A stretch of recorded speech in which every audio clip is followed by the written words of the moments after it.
ہمارے ذہنوں میں جو معیارات بیٹھے ہوئے ہیں وہ کیا ہے؟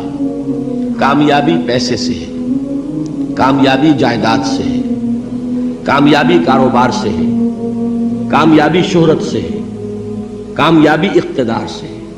یہ معیارات ہیں. جو جتنا دولت مند اتنا کامیاب، جو جتنا مشہور اتنا کامیاب، جو جتنا پاپولر اتنا کامیاب، جو حکومت پر پہنچ گیا کامیاب، جس نے بڑا کاروبار جما لیا کامیاب، جس نے بہت جائیداد بنا لی کامیاب. یہی ہے اصل میں ساری بس کی گانٹھ.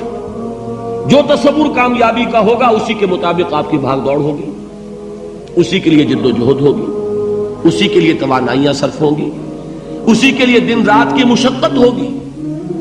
یہ ہے اصل شے جس کی یہاں نفی ہو رہی ہے. کامیابی دولت سے نہیں، کامیابی شہرت سے نہیں، کامیابی اقتدار اور طاقت اور حکومت سے نہیں، بلکہ کامیابی ہے ایمان سے، عمل صالح سے، تواصی بالحق سے، تواصی بالصبر سے. آپ غور کیجئے اس نقطہ نظر کا، اس ایٹیچیوڈ کا، یہ جو مینٹل ایٹیچیوڈ ہے، اس کا بدل جانا ہی انسانی شخصیت کے اندر انقلاب برپا کرے گا. اب آپ کا نتیجہ کیا نکلا؟ اگر تو دولت سے کامیابی ہوتی تو قارون بہت کامیاب تھا، اگر حکومت سے کامیابی ہوتی تو فرعون اور نمرود بہت کامیاب تھے.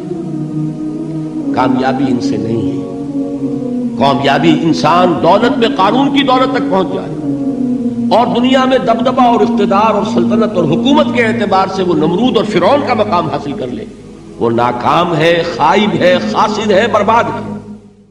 سبسکرائب کیجئے ہمارے چینل اور دبائیے بیل کا آئیکن تاکہ آپ کو ریگولر نوٹیفیکیشن اپڈیٹس مل سکے.